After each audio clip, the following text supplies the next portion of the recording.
Por esta razón, habían ido a Roma para solicitar el perdón del Papa y su nueva entrada en el seno de la cristiandad. Obtuvieron el perdón, pero en penitencia, se veían obligados a vagar errantes durante 7 años, de los cuales habían pasado ya 5 cuando entraron en París en el año 1427. Sin duda alguna, el siglo XV fue para los gitanos su mejor momento en Europa, excepto para aquellos que se encontraban en Valaquia y Moldavia. Muchas veces eran recibidos como condes y duques, y en todas las circunstancias como hombres libres. En muchos casos, les fue concedido el privilegio de administrar por sí mismos su propia justicia entre su gente.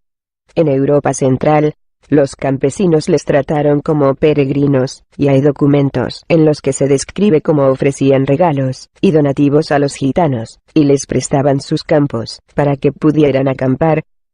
En Inglaterra, Walter Starkie en 1953, indica que antes de los años 30 del siglo XVI, los gitanos habían conseguido una situación tan ventajosa, que algunos gorgios, o no gitanos, los hoy llamados quinquilleros, intentaron, y algunos consiguieron, hacerse gitanos.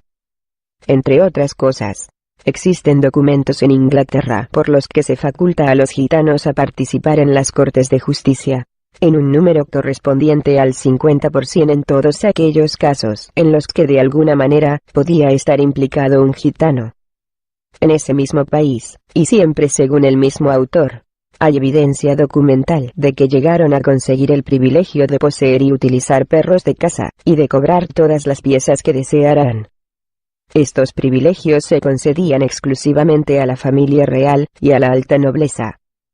El camino del privilegio a la horca. Sin embargo, quizá debido en parte a su desinterés por implicarse en la vida de los países en los que se encontraban, como a su falta de productividad, y la reputación que se fueron ganando como hechiceros, los gitanos fueron poco a poco siendo privados de sus privilegios. Comienza a aparecer documentos desde los principios del siglo XVI en adelante, referente a robos cometidos por los gitanos, y a su persistencia en practicar hechicerías tales como el decir la buena ventura, y otros medios mágicos de ganar dinero que no estaban en concordancia con la ética de los tiempos. Tanto esto como la asociación de los gitanos a otras gentes errantes, como mendigos y bandoleros, y lo distinto de sus costumbres y modo de vida, dio pie a los primeros decretos y leyes contra ellos, con frecuencia expedidos por los mismos monarcas que en un principio les habían acogido de manera benévola. En el siglo XVI, los gitanos comienzan a ser perseguidos.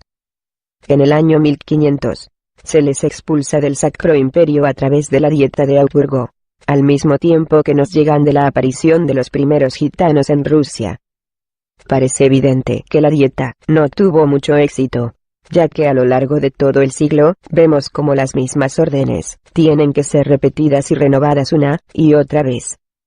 Por último, durante la segunda mitad del siglo, el nuevo reglamento de la policía de Frankfurt incluía normas muy severas, encaminadas a expulsar a los gitanos más allá de las fronteras del imperio. Sin embargo, los gitanos parecieron ignorar las leyes y normas reglamentarias que se multiplicaban contra ellos.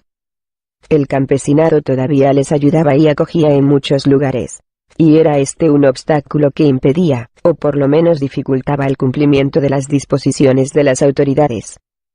Así, a finales de siglo, en Polonia, la táctica cambia, de forma que en lugar de dirigir las órdenes contra los propios gitanos, se dirigieron severamente contra aquellos no gitanos que les prestaran su hospitalidad y ayuda. Para todos aquellos que no cumplieran con estos requerimientos, la pena era el exilio. Polonia, 1578. Durante este mismo periodo en Francia, la situación de los gitanos era muy similar. Empero, los decretos y leyes dictadas contra ellos fueron menos drásticos en un principio. Luis XII, en el año 1504, comenzó por tratar de establecer un control sobre los gitanos a base de restringir los créditos, regalos y privilegios, y dictando normas encaminadas a conseguir su permanente asentamiento en un lugar. Francisco I, en 1538, renovó estas mismas medidas, sin mayor éxito. Los gitanos no solamente seguían errando por toda Francia, sino que muchos de ellos habían elegido el propio París como su centro de actividades. Luis XIII, en el año 1539, se decidió a revolver la situación de una vez para siempre, y se ordenó a los gitanos que abandonaran París en el lapso de 2 horas, y Francia en un máximo de 2 meses. A pesar de todos los intentos, los gitanos seguían en Francia, y Carlos IX decide adoptar las más drásticas medidas contra ellos, las que durante aquellos tiempos, la segunda mitad del siglo XVI, se habían adoptado en distintos países europeos, incluso por el Papa Pío X. El rey de Francia en el 1560, se decreta su exilio forzoso del país. Inglaterra se tomó algo más de tiempo hasta llegar a decidir la expulsión de los gitanos, que habían llegado al país más tarde que a Francia, y que habían sido recibidos con un gran entusiasmo. Tan tarde como supone en este contexto europeo, el año 1505, está fechado un documento en Accounts of the Lord Treasury of Scotland, crónica del Lord Tesorero Mayor de Escocia, que hace referencia al pago de un número considerable de libras a los gitanos y a su Lord Antoni Gagino de Egipto Menor, por mandato del rey Jaime IV por aquellos tiempos. Dowey, 1970. Pero en Inglaterra, algunos años más tarde, en 1530, se comienza a recortar los privilegios de los que hasta aquel momento venían disfrutando los gitanos. La composición de aquellas cortes de justicia especialmente formadas para los juicios en los que estaban implicados los gitanos, desaparecieron y comenzaron a estar sujetos a las mismas leyes que el resto de los súbditos, mientras que una nueva ley prohibía la admisión de más gitanos de los que ya habían en Inglaterra.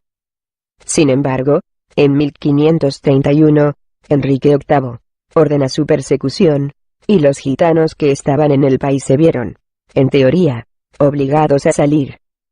La reina María finalmente declaró en 1554 a los egipcians fuera de la ley a causa de las viejas prácticas demoníacas a las que acostumbraban. Isabel I, en 1562, consideró el tipo de vida de los gitanos como un delito criminal. La reina tenía que enfrentarse también con otro problema, el de los gorgios, o no gitanos, que se habían asociado a los gitanos en la vida errante. De esta forma, la reina añadió que no solamente los gitanos, sino aquellos que compartían su conducta, deberán sufrir la pena de muerte. Dowey, 1970. Sin embargo, las leyes que ordenaban la persecución fracasaron, y la misma reina Isabel, como sus sucesores, tuvieron que renovar las mismas órdenes ininterrumpidamente. El siglo XVII, y durante el primer tercio del siglo XVII, no mejoró la situación de los gitanos. Esto no solamente fue cierto para los gitanos que habitaban en Inglaterra, sino para todos los gitanos europeos. Alemania permitió el asentamiento de algunos gitanos, y a finales de siglo los encontramos sirviendo como soldados. De Folletier, 1957.